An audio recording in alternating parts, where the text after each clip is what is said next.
स्वः तत्सवितुर्वरेण्यं भर्गो देवस्य धीमहि धियो यो नः प्रचोदयात्। अपना दोनों हाथ सभी एक साथ रब करेंगे। उस गर्म हथेली की ऊर्जा को धीरे से आंखें पर, चेहरे पर अप्लाई करें और धीरे से आंखें खोलें। रिलैक्स।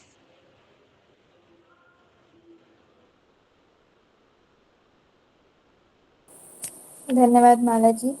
चलिए आज की क्लास हम शुरू करते हैं। क्वेश्चन आंसर हम लास्ट में करेंगे। कल हमने कौन से क्वेश्चन तक किया था बताइए। स्क्रीन शेयर हो रही है। 9th number.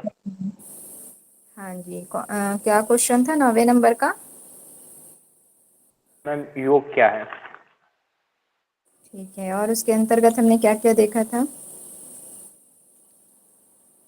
क्या है योग? इसके योग की अंदर परिभाषा। मैम योग की परिभाषा इसमें दी गई है कि मैं संस्कृत वाला तो नहीं बोल पाएंगे, हिंदी में बोल देते। प्राण और अपान अपने रज और वीर सूर्य नाड़ी और चंद्र नाड़ी का जीव आत्मा और परमात्मा, इन सब का संयोग ही योग कहलाता है। मतलब अपने प्राण अपान का और सूर्य और चंद्र का जीवात्मा का परमात्मा से मिलन, ये सब योग कहलाता है, ये बताया गया है। एक और था। तात्पर्य कि योग का अर्थ है द्वैत का नाश, जो दो दो है उसका नाश, अद्वैत स्थित पर पहुंचना। जो आदि शंकराचार्य ने अद्वैतवाद की बात बोली है ना, वही चीज यहाँ पे बोला जा रहा है। ठीक है। साथ ही साथ उसमें ये भी था ना, रज और वीर का एक साथ जब योग होगा तो वो भी जी जो मैम। है योग के अंतर्गत आ जाएगा। बहुत बढ़िया ये सौरभ जी। ये ऊपर वाले में था मैम। हाँ ठीक है। चलिए आज हम उससे थोड़ा आगे बढ़ेंगे। और हम लोगों ने कल देखा था कुंभक। कुंभक के प्रकार कितने बताए गए हैं यहाँ पर? 2। कौन कौन से? केवल एंड सहित। सहित कुंभक के कितने प्रकार हैं? 4 आई थिंक।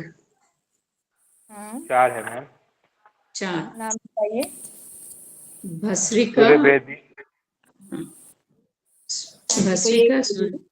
सूर्यभेदी, शीतली, उज्जयी। हाँ उज्जयी। अब इसी को सीक्वेंस में बता दीजिए। सूर्यभेदी, भस्त्रिका, शीतली, उज्जयी। थोड़ा सा उज्जयी पहले आएगा सौरभ जी। सूर्य भेदी उज्जयी, फिर शीतली है, और यहाँ पर भस्त्रिका को क्या बोला गया है? भस्त्री। ठीक है, बहुत बढ़िया। बंध, कितने प्रकार के बंध की चर्चा की गई है? 3। 3। कौन कौन से? मूलबंध, जालंधर, उद्यान। ठीक है। चलिए तो हम लोगों ने देख लिया था यहाँ तक। और कुंडली के मैम कितने इसमें बताए? शक्ति चालिनी, मैम इसमें शक्ति चालिनी मुद्रा का भी तो उल्लेख आता है, तो उसको नहीं मान, यहाँ पे देखेंगे कि 4 मुद्राओं का उल्लेख है।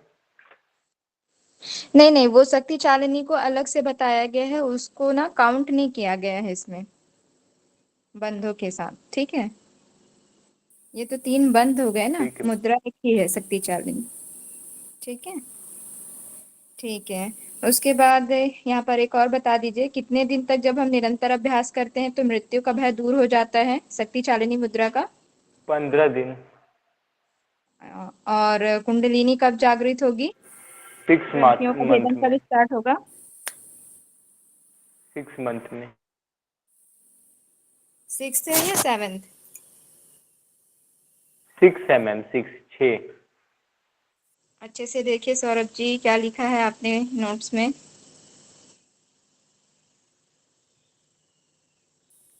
छह महीने अन्य ग्रंथों में यहाँ पर 7th बताया गया है। ये देखिए आप यहाँ पर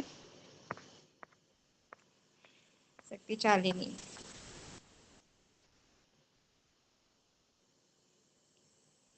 ये हो गया 15 दिन। और जब क्या बोलते हैं निरंतर 7 महीने तक अभ्यास करते हैं तब ग्रंथियों का भेदन शुरू हो जाता है। जी मैम, जी कुंडली मैम। जागृत होती है, तो हाँ इसको याद रखेंगे। चलिए ठीक है, आगे बढ़ते हैं। माला जी, आपको समझ में आ रहा है? आपने पहले वीडियो देखा है कि नहीं? नहीं मैम, नहीं देखा है। चलिए ठीक है, तो आज समझने का प्रयास करिएगा, बाकी आप फिर पहले की वीडियो देख लीजिएगा, ठीक है? चलिए अब यस आगे मैम। बढ़े। हम लोगों ने कल यहाँ तक कर लिया था, हमारा बंध हो गया था। 3 प्रकार के बंध बताए गए हैं, मूल बंध, उड्डयन बंध और जालंधर बंध। उसकी विधि और हमने लाभ देखा था। अब यहाँ पर आगे देखते हैं। शिवजी माता पार्वती के उत्तरों को स्पष्ट करते हुए यहाँ पर और आगे बता रहे हैं। क्या बोल रहे हैं कि सिद्धासन वज्रासन में प्राणायाम अभ्यास व कुंडली संचालन करके तीनों बंध व चारों प्राणायाम को करें, बोल रहे हैं। ठीक है, कैसे करना है हमको? जो प्राणायाम का अभ्यास किस में करना है, कौन से आसन में बोला गया है? वज्रासन में। वज्रासन को यहाँ पर सिद्धासन बताया गया है, दोनों एक ही हैं। ठीक है, यानी कि वज्रासन का अन्य नाम बोले तो सिद्धासन, या फिर सिद्धासन का अन्य नाम बोले तो वज्रासन यहाँ पर आएगा। ठीक है, तो दोनों को प्राणायाम का और कुंडली संचालन का अभ्यास, और जो हम तीनों बंध करेंगे और जो हम ऊपर 4 कुंभक बताए गए वो सबको हमको वज्रासन में करना है, क्योंकि यहाँ पर एक ही आसन का वर्णन है। जब हम ऐसा करेंगे तो इससे कुंडलिनी जागरण हो जाएगी। प्राण ब्रह्म ग्रंथि का भेदन कर सुषुम्ना नाड़ी में प्रवेश करता है। ठीक है, जैसे कुंडलिनी जागृत होती है तो जो प्राण है वो ब्रह्म ग्रंथि का भेदन करता है और सुषुम्ना नाड़ी में प्रवेश कर जाती है। फिर धीरे धीरे आगे ग्रंथियों का भेदन शुरू हो जाता है, चक्रों का खुलना प्रारंभ हो जाता है। सुषुम्ना का भी यहाँ पर स्थान बताया जा रहा है। सुषुम्ना का स्थान वज्रदंड, वज्रदंड अर्थात मेरुदंड। तो ये भी ध्यान रखेंगे कि मेरुदंड को यहाँ पर वज्रदंड कहा गया है। उसके अंदर पर ब्रह्म नाड़ी स्थित है। ब्रह्म नाड़ी स्थित अर्थात सुषुम्ना नाड़ी का दूसरा नाम यहाँ पर बताया गया है, ब्रह्म नाड़ी। यहीं पर जब आप लोग आगे पढ़ेंगे शिव संहिता में, तो शिव संहिता में वहां पर सुषुम्ना नाड़ी को योग वल्लभा कहा गया है। ठीक है, अग्नि रूपिणी और योग वल्लभा के नाम से जाना जाता है। और वशिष्ठ संहिता जब आप लोग पढ़ेंगे तो वहां पर सुषुम्ना को वैष्णवी कहा गया है। ठीक है, और हठ रत्नावली में सरस्वती कहा गया है। तो ये अन्य अन्य नाम आप लोगों को देखने को मिलेंगे, तो ये सबको आपको याद रखना पड़ेगा, क्योंकि ग्रंथों के अनुसार सुषुम्ना नाड़ी का क्या नाम है पूछा जाता है। तो यहाँ पर योग बीज के अनुसार सुषुम्ना नाड़ी का दूसरा नाम ब्रह्म नाड़ी है। मणिपुर चक्र से सहस्त्रार चक्र के मध्य 21 मणियां हैं। शुरू में हमने जब योग बीज का परिचय देखा था तो वहां पर 21 मणियां बताई गई हैं। तो अब उसी मणि का ही स्थान यहाँ बताया जा रहा है कि मणिपुर चक्र से सहस्त्रार चक्र के मध्य में है। मानो एक सूत्र में 21 मणियां पिरोई हुई हों। और ये मणियां कैसी हैं? एक सूत्र में, जैसे माला होता है ना, एक सूत्र में बंधा हुआ होता है, उसमें सारे मनके लगे होते हैं, उसी तरीके से ये 21 मणियां भी एक सूत्र में पिरोई हुई हैं, बोल रहे हैं। तो सुषुम्ना का स्थान कहाँ है? मेरुदंड के अंदर बीच में। ठीक है, और यहाँ पर उसको सुषुम्ना का दूसरा नाम बताया गया है, ब्रह्म नाड़ी। फिर बोला जा रहा है कि मणिपुर चक्र से सहस्त्रार, अब हमारा यहाँ से लेकर इतने एरिया तक जो 21 मड़ियां हैं उनका स्थान बताया गया है। और ये कैसे हैं? एक सूत्र में 21 मड़ियां पिरोई हुई हैं, यानी एक माले की भांति इसमें पिरोई गई हैं। ठीक है, एक मणियों को धारण करने से सुषुम्ना को विश्व धारिणी भी कहा गया है। एक और नाम आ गया कि यहाँ पर सुषुम्ना को विश्व धारिणी भी कहा गया है। तो एक तो ब्रह्मनाड़ी नाम है और दूसरा विश्व धारिणी भी कहा गया है। फिर सुषुम्ना में प्राण के संचार होने से क्या होगा? माता पार्वती फिर से क्वेश्चन करती हैं कि सुषुम्ना में जब प्राण का संचार होने लगेगा तो उससे क्या होगा? तो शिव जी बताते हैं कि जो साधक है वो मृत्यु पर विजय प्राप्त कर लेगा। ठीक है, इसको ध्यान रखेंगे, मृत्यु पर विजय प्राप्त कर लेगा। सुषुम्ना में प्राण के संचार होने से साधक जो है मृत्यु पर विजय प्राप्त कर लेता है। उसके बाद आगे जो है द्वार बताया जा रहा है, पश्चिम द्वार, जिसे सहस्त्रार चक्र, ये जो सहस्त्रार चक्र है इसको कहा गया है पश्चिम द्वार। और इसी में ही 9 मार्ग बताए गए हैं, जहां पर नाड़ियों की संख्या 72,000 बताई गई है। ठीक है, इन मार्ग से ही होकर जो है नाड़ियां जाती हैं। वैसे नाड़ियों का स्थान शरीर में कहाँ पर बताया गया है? बताइए, कहाँ से निकलती हैं सारी नाड़ियां? नाभि से। कंध। मणिपुर चक्र से मैम, जो हमारा नेवल रीजन है। हाँ, जो मणिपुर चक्र है उसके नीचे में जो कंध का स्थान बताया गया है। ठीक है, यहाँ पर से देह मध्य से थोड़ा सा ऊपर, सॉरी नीचे में, यहाँ पर बीच में है कंध का स्थान, वहां पर नाड़ियां निकलती हैं। ठीक है, तो वहां पर ही 9 मार्ग है। अब यहाँ पर देखते हैं, पश्चिम द्वार सहस्त्रार चक्रों में प्राणों का प्रवेश होने पर शरीर के 9 मार्गों से वायु का निकलना बंद हो जाता है। ठीक है, जैसे ही सहस्त्रार चक्र ओपन होता है, जिसको क्या किस नाम से जाना जाता है, पश्चिम द्वार के नाम से जाना जाता है। तो जैसे ही इसमें प्राणों का प्रवेश होना शुरू हो जाता है, ग्रंथियों का भेदन स्टार्ट होता है। ग्रंथियों के भेदन स्टार्ट होने से जो सुषुम्ना नाड़ी में क्या बोलते हैं, प्राण वायु जो है प्रवेश कर जाता है। फिर धीरे धीरे चक्र खुलने लगते हैं और प्राण वायु सीधे कहाँ प्रवेश कर जाता है, सहस्त्रार चक्र में। तो वही बोला जा रहा है कि जब सहस्त्रार चक्र में प्राणों का प्रवेश होने लगता है तो शरीर के 9 मार्गों से वायु निकलना बंद हो जाता है। कौन से हैं 9 द्वार, आप लोग नाम जानते हैं तो बताइए, 9 द्वार कौन कौन से हैं?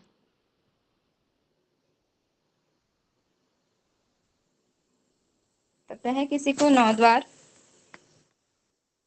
आई थिंक मुख, नासिका, आई मीन ये कहीं जा, मुख, हाँ नहीं, हाँ मुख, और आगे? आँख, नासिका, कर्ण, आँख, कान और मैम त्वचा, लिंग, उपास और मैम हाँ, इसमें ना त्वचा नहीं आएगा। ठीक है, हमारी 2 आंखें, 2 कान, 2 नाक, 1 मुख, उपस्थ और पायु। ठीक है, उपस्थ हो गया हमारा जेनाइटल ऑर्गन और पायु एनस रीजन, गुदा। ये 9 द्वार है। तो यहाँ से ही जो है वायु निकलना बंद हो जाता है। तो शरीर की 72,000 नाड़ियों में प्राणों का प्रवाह प्रारंभ हो जाता है, जिसे योगी अनंत काल तक एक ही स्थिति में रह सकते हैं। ठीक है, तो ये जो है ना, बोलते हैं ना कि सहस्त्रार चक्र से प्राण निकलना, जिसका निकलता है प्राण वायु बाहर, वही साक्षात जो है मोक्ष को प्राप्त कर पाता है, परमात्मा को प्राप्त कर पाता है। और स्थिति बहुत ये स्थिति जो होती है बहुत विरले होती है, यानी कि हमारे जो ब्रह्मरंध्र से प्राण वायु बहुत कम लोगों का निकलता है और ऐसा योगी लोग का ही होता है। बाकी आप लोग देखेंगे साधारण मनुष्य जो होते हैं, कभी जैसे कि प्राण वायु निकलती है तो कभी आंख खुला होता है, कभी मुंह खुला होता है, नाक कान ये सब तरफ से। लेकिन जैसे ही योगियों का जो साधक गण है, जब वो प्राणायाम का अभ्यास करते हैं, कुंभक का, बंधों का अभ्यास करते हैं, तो क्या होता है, जब उनकी सुषुम्ना नाड़ी में प्राण प्रवेश कर जाते हैं और जब धीरे धीरे चक्रों का भेदन शुरू हो जाता है, ग्रंथियों का भेदन स्टार्ट होने लगता है, तो जब प्राण वायु जो है सहस्त्रार चक्र में पहुंचने लगती है, तो सहस्त्रार चक्र में जब पहुंचती है तो जो हमारे जो 9 द्वार होते हैं वहां से वायु निकलना बंद हो जाता है।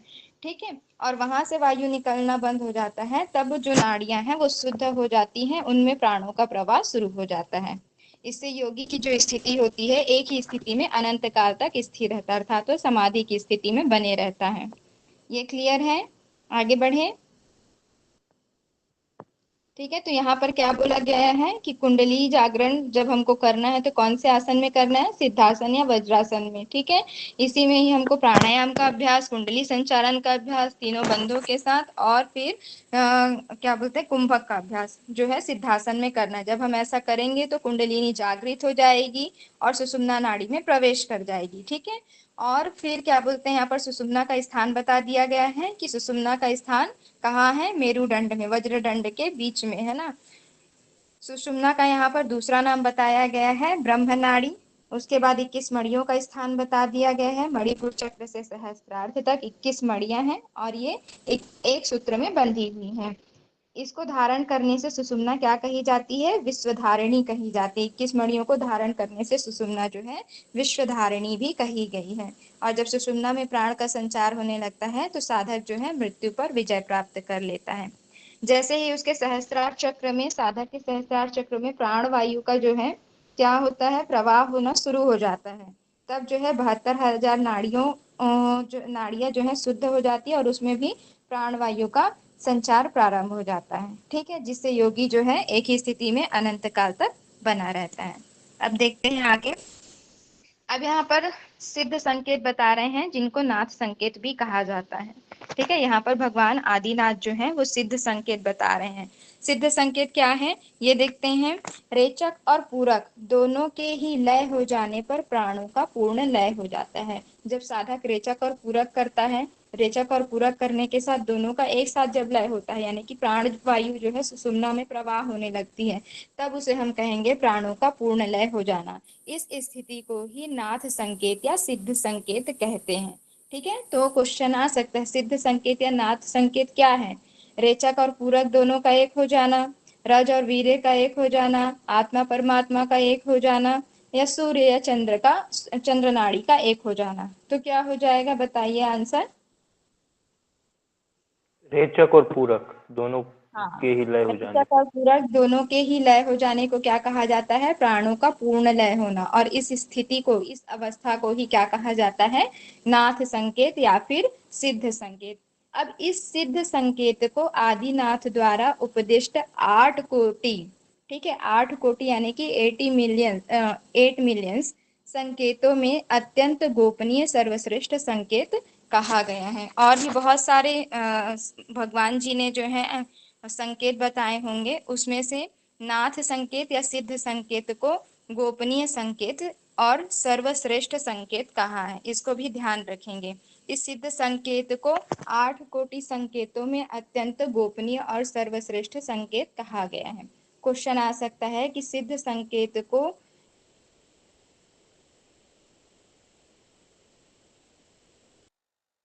किस में कहा गया है? तो संकेत कहा गया है। अब माता पूछती हैं कि योगी कौन है? तो शिव जी बोलते हैं कि जिस साधक ने प्राण और मन को वश में कर लिया हो, वह साधक जितेंद्रिय व सुखी है, और वही योगी कहलाता है। ठीक है, जिसने प्राण और मन को अपने वश में कर लिया हो, अपने नियंत्रण में कर लिया हो, वह साधक क्या कहलाता है? जितेंद्रिय कहलाता है, अर्थात उसने इंद्रियों पर, अपने इंद्रियों पर विजय प्राप्त कर ली है, और वही साधक जो है सुखी है। अब माता फिर से पूछ रही हैं कि कैसे पता चलेगा कि प्राणों का विलय हो गया है? तो यहाँ पर आगे बताते हैं, उनके प्रश्नों को स्पष्ट करते हुए शिव जी कहते हैं कि प्राणों के लय होने से चित्त में किंचित मात्र भी चंचलता शेष नहीं रहती है। ठीक है, जो सामान्य मनुष्य होते हैं उनका चित्त क्या होता है, उनका मन क्या होता है? चंचल होता है, कभी यहाँ कभी वहाँ, कुछ देर में फिर कहीं कहीं पहुंच जाता है, अपने विचारों में खोए रहता है, कल्पना की दुनिया में खोए रहता है। लेकिन जो प्राणायाम का अभ्यास करता है, जिनका प्राण लय हो जाता है, उसका चित्त कैसा हो जाता है? स्थिर हो जाता है, और उसमें चंचलता बिल्कुल भी नहीं रहती। तो यहाँ पर बोल रहे हैं कि जिस साधक का प्राण लय हो जाता है, तो उसमें किंचित मात्र भी चंचलता शेष नहीं रहती है। तब हमको पता चलेगा कि उस साधक का प्राण जो है विलय हो गया है। जैसे तुम्बी से दूषित रक्त को खींचा जाता है, ठीक उसी प्रकार प्राणों का प्रवाह सुषुम्ना में होने पर सभी धातुगत दूषित मलों को खींच लेती है और पूर्ण शुद्ध कर देती है। यानी कि एक तुम्बी होता है, तुम्बी आप लोगों ने वो देखा, इस तरीके से होता है। हाँ, इस तरीके से होता है। इसको जहाँ पर दर्द है या कुछ प्रॉब्लम है, तो वहां पर ऐसे लगाया जाता है, हल्का सा कट करके, और फिर उससे जो है दूषित रक्त बाहर आ जाता है। जैसे श्रृंगी करते आप लोगों ने देखा है, उसी प्रकार से।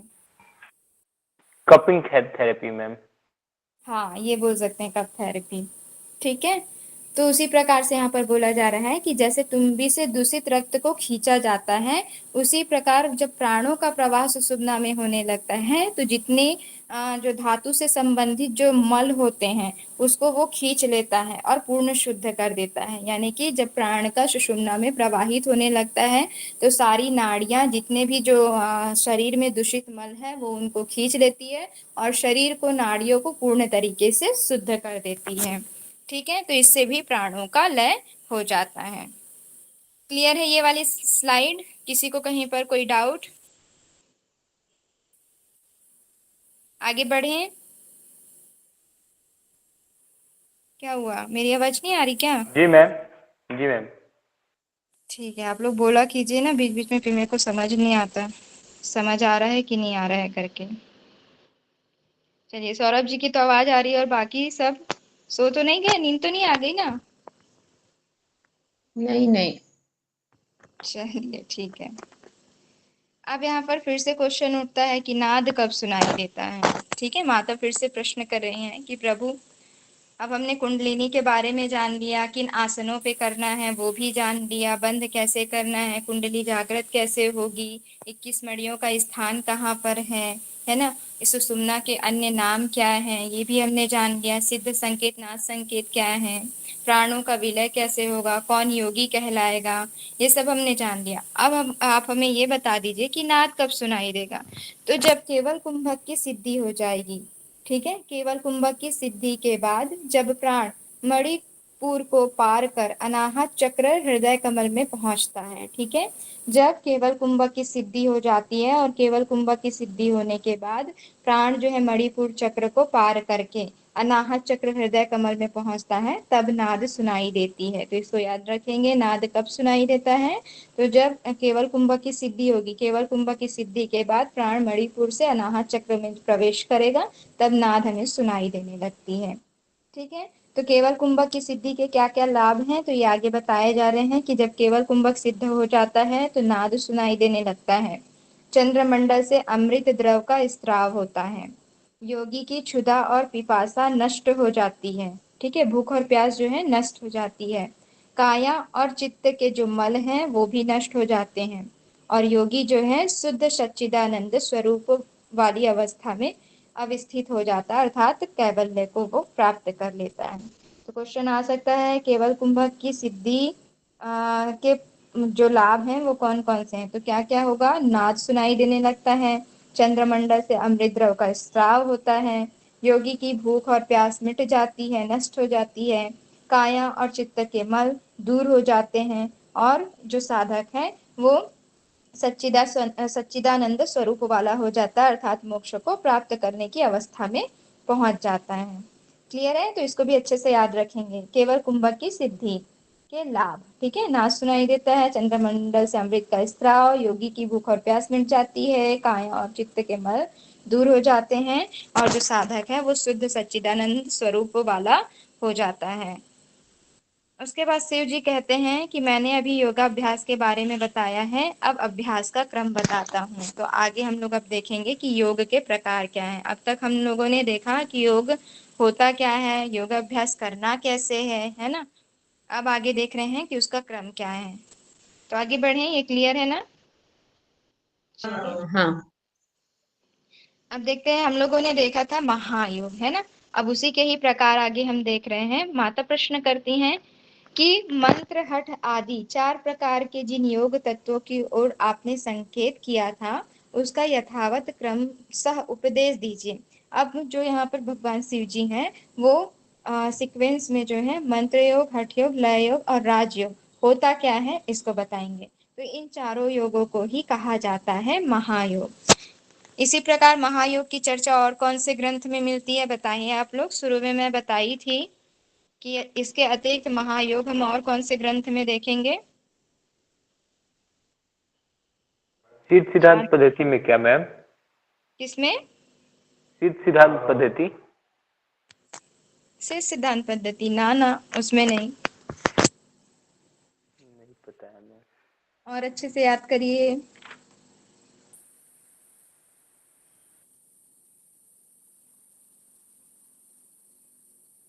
चलिए यहीं पे गोरख दे दे। संहिता।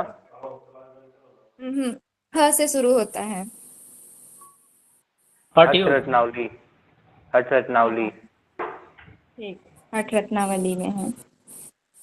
और इसके अतिरिक्त ये योग के 4 प्रकार का सीक्वेंस मिलेगा, बट वहां पर योग के 4 प्रकार कहा गया। एक तो योग तत्व उपनिषद में, और योग राजोपनिषद में है, और एक है, और एक याद नहीं आ रहा है मेरे को अभी, शिव संहिता में है। ठीक है, तो वहां पर भी मंत्र हठ लय राजयोग मिलेगा, लेकिन वहां पर महायोग नहीं मिलेगा। डायरेक्ट वहां पर योग के 4 प्रकार करके दिए गए हैं। ठीक है, तो वहां पर भी उसका सीक्वेंस अलग अलग है। तो जब आप लोग पढ़ेंगे तो नोट डाउन करके फिर इसको अच्छे से याद कर लीजिएगा। और महायोग केवल योग बीज और हठ रत्नावली में दिया गया है। ठीक है, चलिए अब हम देखते हैं सबसे पहले यहाँ पर मंत्र योग। मंत्र योग होता क्या है, तो यहाँ पर बताया जा रहा है कि जब साधक जो है रेचक करता है तो हम का आवाज निकलता है, यानी कि जब वो श्वास को छोड़ता है। ठीक है, आप लोग प्रैक्टिस करके देखिएगा। और जब पूरक करता है तो स मंत्र का उच्चारण होता है। ठीक है, इस प्रकार इस मंत्र योग को हंस मंत्र के नाम से भी जाना जाता है। ठीक है, ह और स ध्वनि मंत्र जाप करता है। जब हम रेचक करते हैं तो क्या होता है, हम की ध्वनि निकलती है, और जब इनहेल करते हैं तो स की ध्वनि निकलती है। इसलिए मंत्र योग को हंस मंत्र के नाम से भी जाना जाता है, या सोहम मंत्र का यहाँ पर निरंतर जप चलते रहता है। सुषुम्ना में प्राणों के प्रवेश होने से विपरीत सोहम प्रकट होती है। जीव सदा सोहम मंत्र का निरंतर जप जो है करने लगता है, और इस जप को ही मंत्र योग कहते हैं। ठीक है, जब जो साधक है वो निरंतर इनहेल और एक्सेल करता है, इनहेल एक्सेल करता है तो क्या होता है वहां पर, आप लोग इसको करके देखेंगे, जब श्वास ऐसे छोड़ते हैं तो ऐसे सोहम मंत्र की ध्वनि जो है हम जब ध्यान से करेंगे तो हमको सुनाई देने लगती है। तो इसी सोहम मंत्र को ही हम मंत्र योग कहते हैं। ठीक है, या फिर क्या बोला गया यहाँ पर, हंस मंत्र मैम भी। विपरीत सोहम मतलब? देखिए, पहले तो हम लोग पूरा इनहेल करते हैं, उसके बाद फिर रेचक करते हैं। ठीक है, रेचक करने के बाद फिर इनहेल करते हैं, फिर रेचक करते हैं। ठीक है, इसलिए ये जो है थोड़ा सा विपरीत हो गया। रेचक को लिया गया है ह मंत्र से और ह ध्वनि से, और पूरक को लिया गया है स ध्वनि से। ये समझ आया? विपरीत होता है का मतलब, सो हम सब यानी कि पहले पूरक हो गया। ठीक है, उसके बाद रेचक, लेकिन इसको हंस मंत्र कहा गया है, हंस ध्वनि से ही इसको लिया जाता है। ठीक है, मैम समझ आए? विपरीत का अर्थ हुआ कि जैसे विपरीत उल्टा हो यस। गया क्या, कि स ह, जैसे लिया तो सो और निकाला तो हम, और फिर जब जो है मैम एक्सेल का उसको फिर से काउंट कर लिया क्या, ह और स, हाँ, ऐसे काउंट किया ऐसा क्या? मतलब वही है, विपरीत करना है मतलब, जैसे कि स पहले ले रहे हैं, है ना, इसलिए वो वहां पर बताया है। हंस, जैसे कि हंस बोल रहे हैं तो हा पहले आ जा रहा है, स बाद में आ रहा है, लेकिन इसको जब हम करेंगे तो सो हम पहले आएगा। क्यों? क्योंकि हम इनहेल पहले करेंगे, उसके बाद एक्सेल करेंगे। ठीक है, इसलिए इसको सोहम मंत्र नाम दिया गया है। अब क्लियर है? जी मैम। Yes ma'am. चलिए, तो मंत्र योग का यहाँ पर लाभ नहीं बताया गया है, करना कैसे है ये बता दिया गया है। ठीक है, जब हम निरंतर हंस ध्वनि का जप करते रहते हैं तो उसे ही मंत्र योग कहा गया है। अब आगे देखते हैं हठ योग क्या है। मंत्र योग में वैसे बहुत सारे मंत्र आ जाते हैं, जो भी हमारे गुरु द्वारा प्रदान किया जाता है उसका जब हम जप करते हैं तो वो मंत्र योग के अंतर्गत आ जाएगा। ठीक है, चलिए अब आगे देखते हैं हठ योग। हठ योग में ह का अर्थ यहाँ पर सूर्य नाड़ी बताया गया है, और ठ का चंद्र नाड़ी। हठ योग, ठीक है, ह का यही है कि जब हम सूर्य और चंद्र नाड़ी द्वारा पूरक और रेचक करते हैं तब उसे हम हठ योग कहते हैं। जब प्राणायाम साधना में सूर्य और चंद्र नाड़ी का ऐक्य हो जाता है, ठीक है, तो इस प्राण साधना को ही हठ योग कहा जाता है। और जब हम इस हठ योग का प्रैक्टिस करते हैं, अभ्यास करते हैं, तो इसके लाभ बताए गए हैं कि सभी दोषों की समाप्ति हो जाती है, क्योंकि इसके अंतर्गत भी बहुत सारे आसन, प्राणायाम, सठ कर्म ये सब आते हैं, है ना। तो पर्टिकुलर हर एक एक का ना बता के यहाँ पर बोला गया है कि जब साधक जो है हठ योग की साधना करता है तो उसके सारे दोष समाप्त हो जाते हैं। ठीक है, फिर आगे देखते हैं लय योग। लय योग में यहाँ पर बताया जा रहा है, क्षेत्र और क्षेत्रज्ञ का उदाहरण दिया गया है। ऐसे ही क्षेत्र और क्षेत्रज्ञ आप लोगों को एक तो योग दर्शन में देखने को मिलेगा और श्रीमद् भगवद गीता में भी देखने को मिलेगा। तो क्षेत्र का अर्थ हो गया यहाँ पर जीव बोला गया है, और क्षेत्रज्ञ का अर्थ बताया गया है परमेश्वर। तो जब क्षेत्र और क्षेत्रज्ञ की एकता की सिद्धि हो जाती है, अर्थात जीव और परमात्मा जब एक हो जाते हैं, एक मिल जाते हैं, ठीक है, विलय हो जाता है उनका, तो इसे ही लय योग कहते हैं। क्षेत्र और क्षेत्रज्ञ अर्थात जीव और परमेश्वर की जब एकता की सिद्धि हो जाती है तो इसे लय योग कहा जाता है। इसके लाभ देख लेते हैं।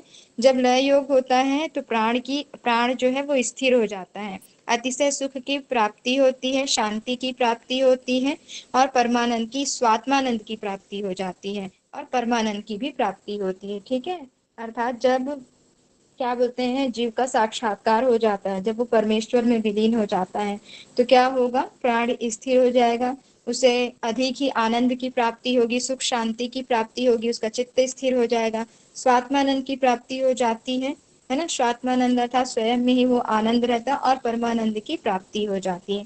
तो ये 3 याद रखेंगे, प्राण का स्थिर हो जाना, अतिशय सुख व शांति की प्राप्ति होना तथा स्वात्मानंद की प्राप्ति हो जाना, और तीसरा परमानंद की प्राप्ति हो जाना। ये लय योग के लाभ हैं। क्लियर है। आगे देखते हैं राजयोग। राजयोग यहाँ पर बताया जा रहा है, महाक्षेत्र योनि स्थान का मध्य भाग। ठीक है, यहाँ पर जो है योनि स्थान के मध्य भाग को कहा गया है महाक्षेत्र। और रजस, महाक्षेत्र में जपा गुड़हल बंदूक गुल दोपहरिया फूल के समान लाल रंग वाला रजस होता है। यानी कि जो गुड़हल का फूल होता है ना, तो यहाँ पर रजस का जो रंग बताया गया है वो गुड़हल के फूल के समान लाल रंग वाला होता है, कहा गया है। और ये जो है स्त्री और पुरुष दोनों में होता है। ठीक है, तो जब रज और रेतस का एक ही भाव हो जाता है तब इसे ही राजयोग कहा जाता है। यहाँ पर एक लाइन में याद रखेंगे, रज और रेतस, रेतस अर्थात वीर्य, जब इन दोनों का एक ही भाव होता है तो इसे राजयोग कहा जाता है। और जब राजयोग सिद्ध होता है तो अणिमा आदि सिद्धियों की प्राप्ति हो जाती है। ठीक है, कौन कौन सी सिद्धियां हैं? अणिमा आदि कौन सी सिद्धि के अंतर्गत आते हैं? अष्ट सिद्धियां। अष्टसिद्धि। ठीक है, अणिमा महिमा लघिमा गरिमा प्राप्ति प्रकाम्य इसित्व और वशित्व। ठीक है, अणिमा महिमा लघिमा गरिमा प्राप्ति प्रकाम्य इसित्व और वसित्व। जब आप लोग हठ प्रदीपिका पढ़ेंगे तो हठ प्रदीपिका के अनुसार गरिमा पहले आ जाएगा 3रे नंबर पे, और लघिमा जो है 4थे नंबर पर आ जाएगा। ठीक है, तो इसको भी ध्यान रखेंगे। कभी कभी पूछ देता है योग बीज के अनुसार अष्ट सिद्धियों को क्रम से जमाइए, या हठ प्रदीपिका के अनुसार अष्ट सिद्धियों को क्रम से जमाइए, या फिर योग दर्शन के अनुसार अष्ट सिद्धियां कौन कौन सी हैं उनको क्रम से जमाइए।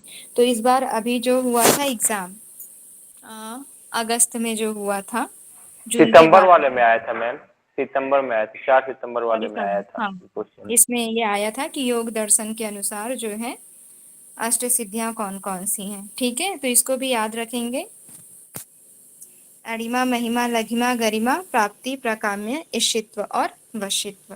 तो इस तरीके से यहाँ पर योग के 4 प्रकार बताए गए हैं, मंत्र योग, हठ योग, लय योग, राजयोग। मंत्र योग अर्थात सोहम साधना को बताया गया है, और ध्यान रखेंगे मंत्र योग का कोई भी लाभ नहीं बताया गया है। हठ योग जब क्या बोलते हैं साधना करते हैं तो सूर्य और चंद्र नाड़ी जब एक हो जाती है तो उसको ही हठ योग कहा जाता है। एकता हो जाती है दोनों की, यानी कि प्राण वायु का जब सुषुम्ना में प्रवाह होने लगता है, इससे सभी दोषों की समाप्ति हो जाती है। फिर तीसरा है लय योग। इसमें बोला गया है क्षेत्र और क्षेत्रज्ञ अर्थात जीव और परमेश्वर की जब एकता की सिद्धि हो जाती है तो उसे लय योग कहते हैं, अर्थात जीव का परमेश्वर में लीन हो जाना। तो इसके 3 लाभ बताए गए हैं, प्राण स्थिर हो जाते हैं, अतिशय सुख व शांति तथा स्वात्मानंद की प्राप्ति होती है और परमानंद की प्राप्ति होती है। फिर राजयोग, राजयोग में बोला गया है जब रेतस और वीर्य एक हो जाते हैं तो उसे ही राजयोग कहा जाता है, जिससे अणिमा आदि सिद्धियों की प्राप्ति हो जाती है। ये क्लियर है। आगे बढ़े फिर, चलिए कौन से नंबर का प्रश्न देख रहे थे हम लोग? 10वें नंबर का। 10th। चलिए अब आगे देखते हैं। यहाँ पर बताया जा रहा है जब प्राण और अपान एक हो जाते हैं तब मंत्र योग, हठ योग, लय योग और राजयोग चारों की सिद्धि हो जाती। चारों योगों की सिद्धि कब होगी? जब प्राण और अपान एक हो जाएंगे तब। ठीक है, चलिए अब आगे देखते हैं हम लोग 11वां प्रश्न, काक मत और मरकट मत क्या है? ये आता है। अब हम यहाँ पर माता पार्वती कर रही हैं क्वेश्चन कि अन्य ग्रंथों में आपने जिनका उपदेश किया है उन काकमत और मरकट मतों के संबंध में उपदेश दीजिए। क्या दोनों की गति एक समान ही है? और एक समान ही है तो कैसे होती है? तो यहाँ पर शिव जी कहते हैं, पार्वती को सुरेश्वरी करके संबोधित करते हुए बोलते हैं, मरकट मत यानी कि योगी जो है धीरे धीरे अभ्यास करता हुआ एक जन्म में किंतु बहुत देर में सिद्धि प्राप्त करता है। ठीक है, योगी जो है धीरे धीरे मरकट की भांति जो है पेड़ पर वो जब चढ़ेगा तो क्या करता है, नीचे से चढ़ना शुरू करता है, तब जाकर वो ऊंचाई पर पहुंचता है। उसी प्रकार योगी भी जो है धीरे धीरे अभ्यास करता है। पहले वो बिगनर रहता है ना, शुरू से स्टार्ट करता है। धीरे धीरे जब उसका अभ्यास दृढ़ होता जाता है, तब वो जाकर अपने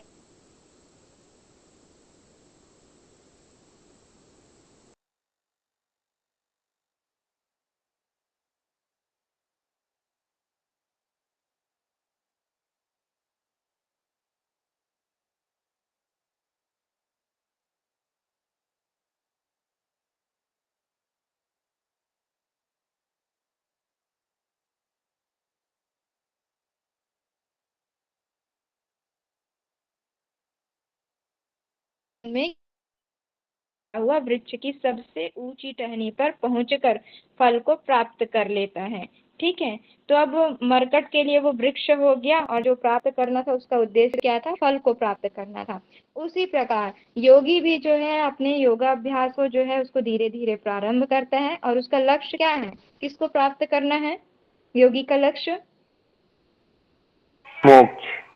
मोक्ष।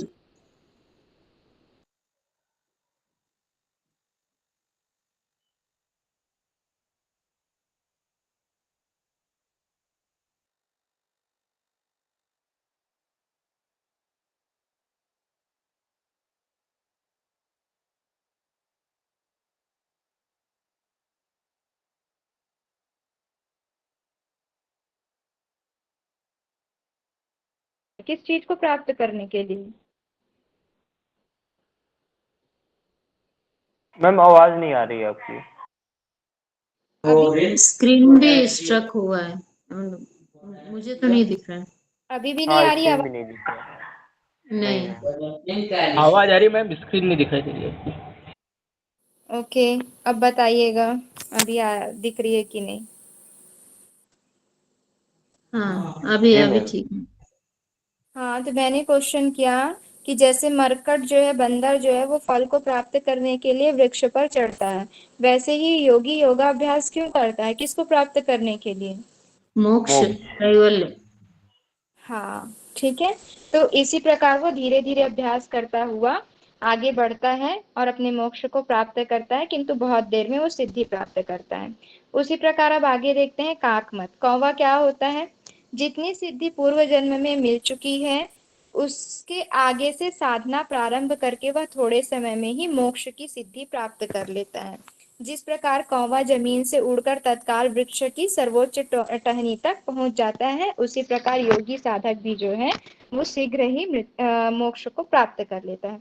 अब क्या हुआ यहाँ पर देखते हैं कि जो योगी साधक होता है ना, तो वो साधना कर रहा होता है। साधना करते करते वो जैसे ही मोक्ष प्राप्त करने वाला होता है, उस स्थिति को प्राप्त करने से पहले ही उसकी किसी कारणवश मृत्यु हो जाती है।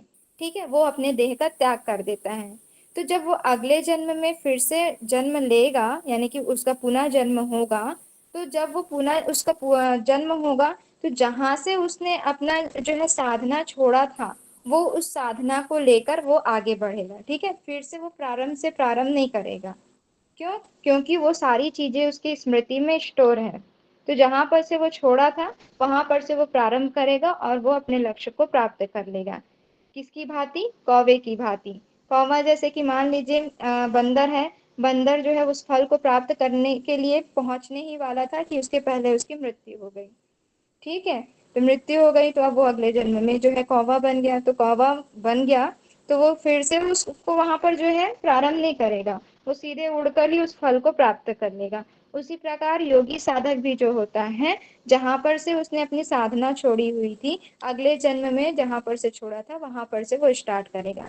फिर से वो यम नियम और आसन प्राणायाम इस पर नहीं जाएगा। ठीक है, अगर वो धारणा या ध्यान और ध्यान की अवस्था में पहुंच गया था और समाधि को प्राप्त करने वाला था, तो ध्यान से फिर से वो शुरू करेगा और फिर वो समाधि तक पहुंच जाएगा। ठीक है, तो ये क्लियर हुआ। जी मैम। इसी में ऐसे साधकों को योग भ्रष्ट योगी के नाम से। भाव भाव प्रत्यय न मैम। हाँ, भाव योग प्रत्यय विधेय भ्रष्ट, प्रतिलयनम। हाँ विधेय योगी और भाव प्रत्यय योगी कहा जाएगा।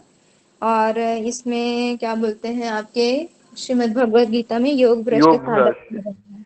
ठीक है, तो चलिए मेरे ख्याल से ये आप लोग को क्लियर हो गया है। ज्योति जी, माला जी, लवी जी। हाँ मैम। अब देखिए, काक मत और मरकट मत कोई अलग अलग साधना मार्ग नहीं है, अभ्यास का मार्ग एक ही है। बिना कर्म किए योगी को योग सिद्धि किसी भी मार्ग से नहीं मिल सकती। ठीक है, चाहे वो काक मत हो या मरकट मत हो, दोनों क्या बोलते हैं, दोनों को साधना करना पड़ेगा, तभी वो जो है मोक्ष को प्राप्त कर पाएंगे। क्यों? क्योंकि साधना का जो मार्ग है वो एक ही है। ठीक है, आगे बढ़ते हैं। अब यहाँ पर देखते हैं, अन्य अनेक साधना के क्रम यानी कि मार्ग बताए गए हैं। अमरोली, वज्रोली एवं सहज योग, लय योग आदि ये सब साधना क्रम मोक्ष के मार्ग नहीं है। भगवान शिव के अनुसार मोक्ष मार्ग केवल पश्चिम मार्ग अर्थात प्राणायाम साधना से ही मिलता है। ठीक है, तो यहाँ पर शिव जी बोल रहे हैं कि अनेक साधना के जो है अनेक मार्ग बताए गए हैं। तो जैसे यहाँ पर एग्जाम्पल दे दिया गया, अमरोली है, वज्रोली है, सहज योग है, लय योग है, तो ये सब जो है मोक्ष की प्राप्ति नहीं कराते। ये जो है हमारे चित्त को शुद्ध करने के लिए, स्थिर करने के लिए सहायक हो सकते हैं, लेकिन मोक्ष मार्ग केवल एक ही है, वो है पश्चिम मार्ग, जिसे प्राणायाम साधना भी कहा जाता है। और पश्चिम मार्ग से ही जो है साधकों को मोक्ष प्राप्त हो सकता है। अब इसके बाद आगे हम देखते हैं, प्राणायाम साधना के बाद जो है, प्राणायाम साधना के बाद क्रम से क्या स्थिति होती है। तो प्राणायाम जो साधक जो है प्राणायाम करता है तो उसकी स्थिति कैसी होती है। ठीक है, प्राणायाम से उसको क्या क्या लाभ होता है, तो ये देखते हैं। तो सबसे पहले यहाँ पर जो साधक है उसके शारीरिक व मानसिक रोग नष्ट हो जाते हैं। ठीक है, शरीर की जड़ता नष्ट हो जाती है, स्फूर्ति आ जाती है, जो आलसपन होता है वो नष्ट हो जाता है, ऊर्जावान हो जाता है साधक। वात, पित्त और कफ पूर्ण संतुलन हो जाते हैं। ठीक है, तो तीनों दोष जो है संतुलित हो जाते हैं। नाड़ी शुद्धि हो जाती है। सोम रस जो है ब्रह्मरंध्र से टपकने लगता है ना, जो अमृत का स्त्राव होता है वो ब्रह्मरंध्र से होने लगता है। भूख और प्यास नष्ट हो जाती है। अग्नि प्रदीप्त होती है और प्राण समस्त धातु को इकट्ठा कर लेता है। ठीक है, शरीर की क्षीणता समाप्त नहीं होती है, पोषक ना मिलने पर भी। अच्छा, मान लीजिए वो कुछ भी मतलब खा पी नहीं रहा है, उसके बाद भी जो है शरीर की क्षीणता समाप्त नहीं होती है। क्षीणता, क्षीणता का अर्थ यहाँ पर क्या दिया जाएगा, इसको मैं आपको ना बाद में देख के बताऊंगी। ठीक है, इसको क्या बोला जा रहा है, शरीर की क्षीणता समाप्त हो जाती है, समाप्त नहीं होती है पोषक ना मिलने पर भी। हाँ, मैम यहाँ पर शक्ति से ले सकते हैं, शरीर की शक्ति नष्ट नहीं होती है। हाँ, अगर वो आहार विहार भी अगर ग्रहण नहीं कर रहे हैं, भोजन नहीं ले रहे हैं, पोषक तत्व नहीं मिल रहा है, तो भी शरीर मतलब जो है ऊर्जावान बने रहता है, ऐसा हम यहाँ पर समझ सकते हैं। ठीक है, फिर भी इसको एक बार मैं देख लूंगी और एग्जैक्ट क्या कहना चाह रहे हैं। नाद ध्वनि सुनाई देने लगती है, पंचभूतों पर विजय प्राप्त कर लेते हैं। ठीक है, और अणिमा आदि सिद्धियां प्राप्त हो जाती है। पंचभूतों पर विजय प्राप्त होना अर्थात जो पंचभूत जो है वो बाधाएं नहीं डालती है ना, अग्नि जला नहीं सकती, जल उसे भिगा नहीं सकते हैं। ठीक है, पृथ्वी और जो हमारे पंच महाभूत हैं, इन सब का भी उन पर कोई प्रभाव नहीं पड़ता है। तो ये ध्यान रखेंगे। इसके 12 लाभ बताए गए हैं कि जब साधक का प्राणायाम सिद्ध हो जाता है तो उसके बाद उसके क्या क्या लाभ होते हैं। तो शारीरिक और मानसिक रोग नष्ट हो जाते हैं, शरीर की जड़ता नष्ट हो जाती है, स्फूर्ति आ जाती है, वात, पित्त और कफ तीनों संतुलित हो जाते हैं, नाड़ियों का शोधन हो जाता है, सोमरस ब्रह्मरंध्र से टपकने लगता है, भूख और प्यास समाप्त हो जाती है, अग्नि प्रज्वलित हो जाती है ना, शरीर की क्षीणता समाप्त नहीं होती है, नाद ध्वनियां सुनाई देने लगती हैं और पंचभूतों पर विजय प्राप्त कर लेते हैं तथा अणिमा आदि अष्ट सिद्धियां जो है साधक को प्राप्त हो जाती है। तो साधक को इन सिद्धियों के चक्कर में पड़ना चाहिए या नहीं पड़ना चाहिए? अगर पड़ गए तो क्या होगा इसी बताइए। में इसी में हम घूमते रह जाएंगे। योग दर्शन में एक श्लोक भी आया है कि यदि हमें ये सीढ़ियों के चक्कर में पड़ जाएंगे तो हम आगे का मार्ग पे नहीं आगे बढ़ सकते हैं। हाँ, फिर से हम अपनी प्रारंभिक स्थिति में आ सकते हैं ना, जो पहले की हमारी स्थिति थी, हम फिर से नीचे जा सकते हैं। इसलिए इन सिद्धियों को त्याग करके आगे बढ़ना चाहिए, इनका मोह नहीं करना चाहिए या इसमें फंसना नहीं चाहिए, है ना। ते समाधव उपसर्गा व्युत्थाने सिद्धया। ओके, 37 या 38 के आसपास है। चलिए, जिस प्रकार कपूर के गल जाने से क्या है, वायु विलीन हो जाने पर उसमें कठोरता कहाँ रह सकती है। हाँ, उसी प्रकार अहंकार पर विजय प्राप्त कर लेने से शरीर में कठिनता कहाँ रह सकती है। यानी कि यहाँ पर कपूर का जो है उदाहरण दिया जा रहा है कि जब कपूर जो है गल जाती है, वायु में विलीन हो जाती है, तो वो क्या होती है, उसकी कठोरता जो है समाप्त हो जाती है। उसी प्रकार जब साधक जो है अहंकार पर विजय प्राप्त कर लेता है तो उसमें उसके शरीर में कोई भी कठिनाइयां नहीं होती हैं।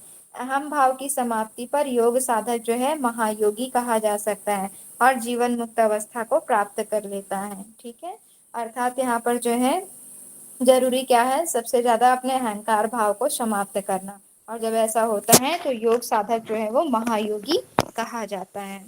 अब आगे आखिरी प्रश्न माता पूछ रही हैं, सिद्धियां क्या होती हैं। निर्विकल्प चेतन तत्व की प्राप्ति के लिए सिद्धियों की क्या आवश्यकता है।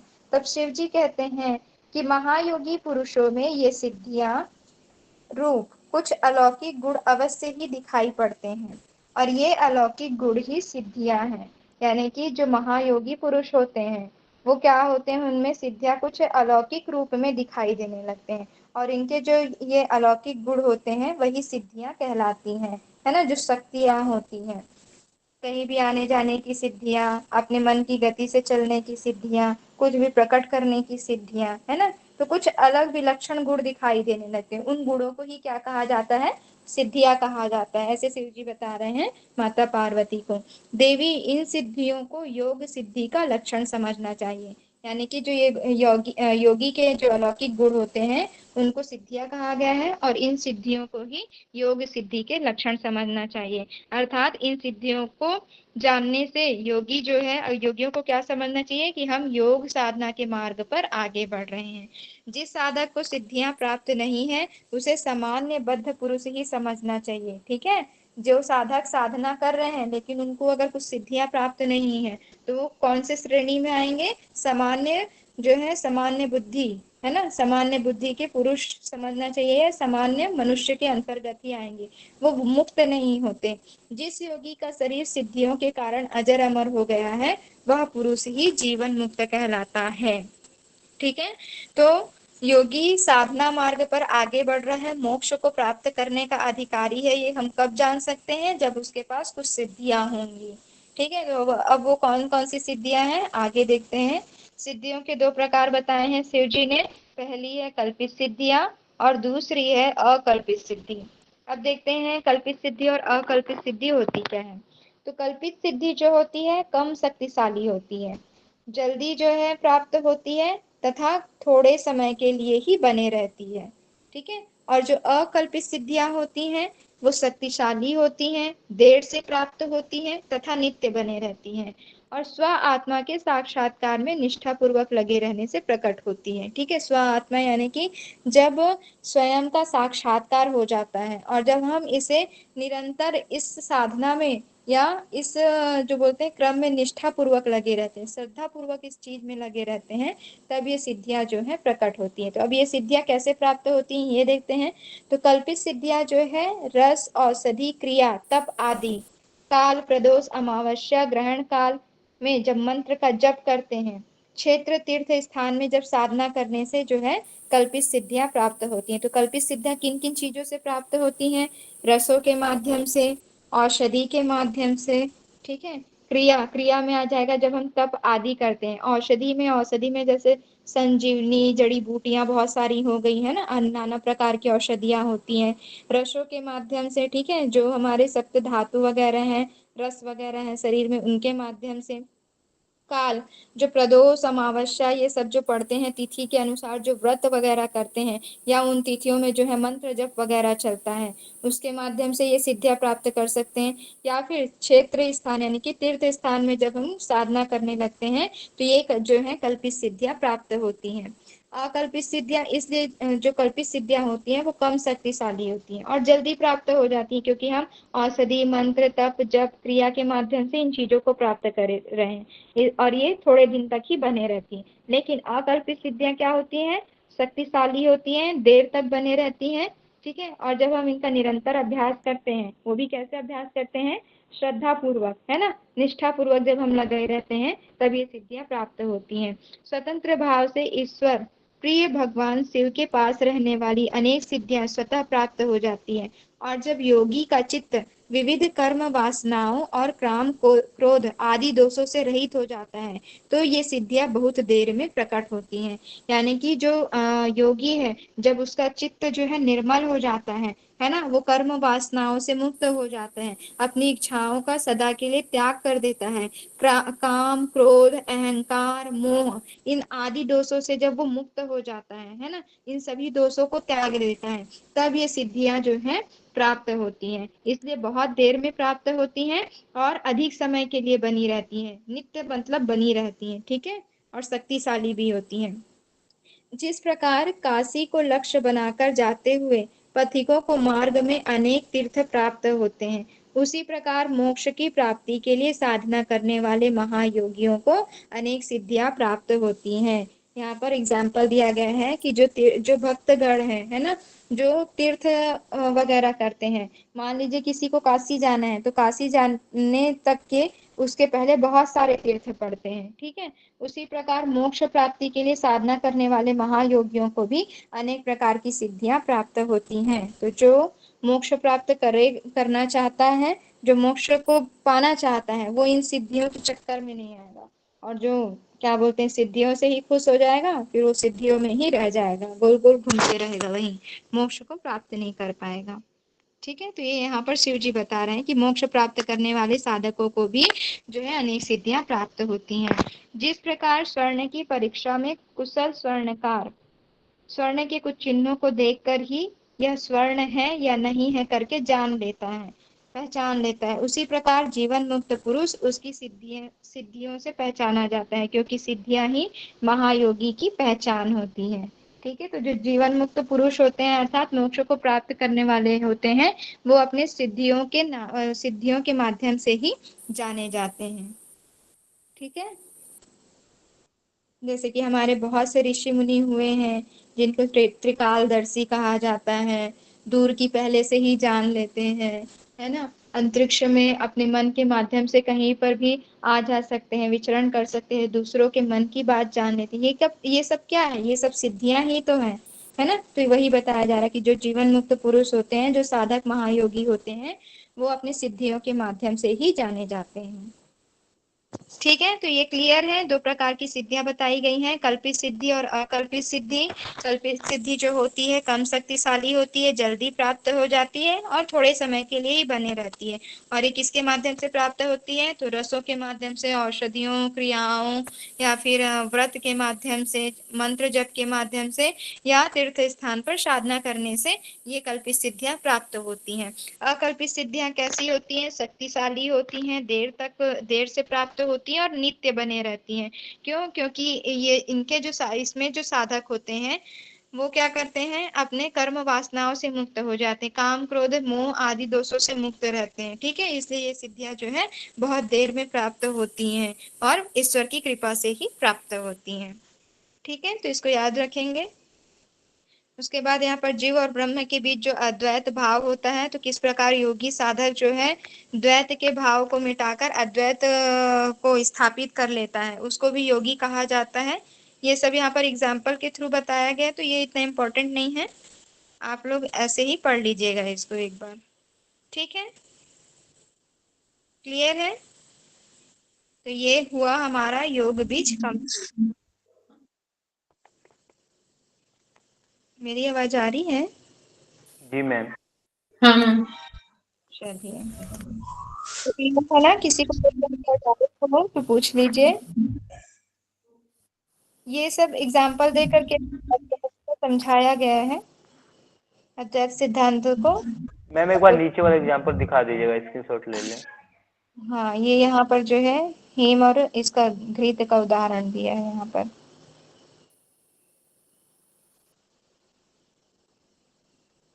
और हाँ मैम, साथ ये में क्लिक कर लिया। गाँव को शिव जी ने गुप्त रखने के लिए कहा है।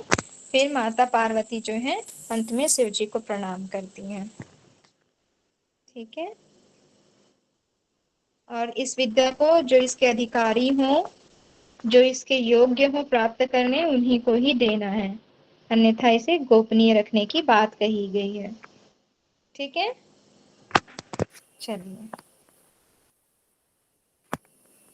क्वेश्चन आंसर आज कर लें या कल करेंगे? कल कर लीजिएगा मैम। कल में। चलिए ठीक है, आप लोग इसे अच्छे से पढ़ लीजिएगा।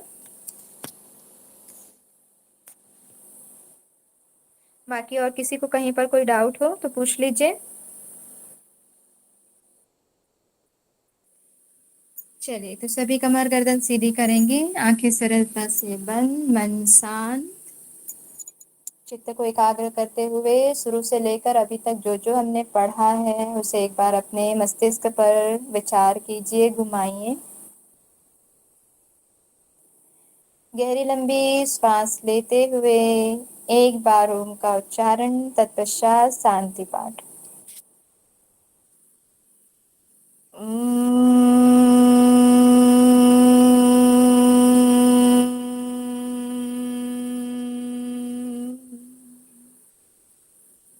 सर्वे भवन्तु सुखिनः, सर्वे सन्तु निरामयः, सर्वे भद्राणि पश्यन्तु, मा कश्चित् दुःखभाग् भवेत्।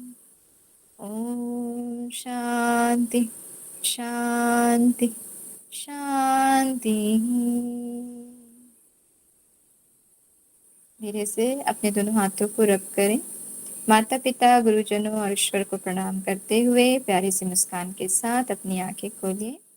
सभी को हरि ओम, शुभ संध्या। अपना बहुत ख्याल रखिए और अच्छे से पढ़ाई करिए, ठीक है। और हाँ, कल मैं आप लोगों के नोट्स भी चेक करूंगी, पढ़ कर आइएगा। कल हम क्वेश्चन आंसर करेंगे और साथ में गोरख संहिता स्टार्ट करेंगे, ठीक है। चलिए, हरि ओम सब। हरिओम मैम। हरि ओम। मैम मैम, मुझे जो नोट्स मिले मैम वो पूरी तरह से इंग्लिश में है, तो आप शेयर कर सकते हैं क्या ग्रुप में? अच्छा, कौन से उसमें मिला है? आप कहाँ से मिला आपको नोट्स इंग्लिश में? जीमेल में मैम इंग्लिश में आया है। मैं आज पूरा देख रही थी तो योग बीज का तो मिला ही नहीं मुझे हिंदी में। इंग्लिश अभी मतलब हिंदी में नहीं हिंदी मिला, वाला इंग्लिश डाउनलोड में नहीं है। हुआ है। अभी हिंदी हाँ, वाला अपलोड नहीं हुआ है, इसलिए नहीं मिला है। चलिए या मैम ठीक है। आप शेयर कर सकते हैं क्या? हिंदी वाले ड्राइव पर आप अपलोड किए हैं कि नहीं, मतलब उसमें है आप, लिंक है उसकी आपके पास? मैम लेकिन उस वो तो पूरी इंग्लिश ही आया मैम मेरे पास। अच्छा ठीक है, हिंदी की लिंक आपको भेज दी जाएगी, ठीक है माला जी, ओके उसमें मैम। ही अपलोड हो हाँ जी जाएगा। मैम। हाँ, okay ma'am. Okay. Okay okay, ठीक है माला जी, आप इसमें है ना ग्रुप में?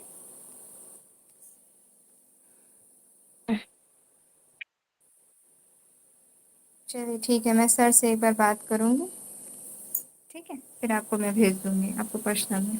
चलिए ठीक है, ठीक है, रोज अटेंड ओके करिएगा, मैम, थैंक यू कल मैम। से ओके गृह मैम। संहिता स्टार्ट होगी।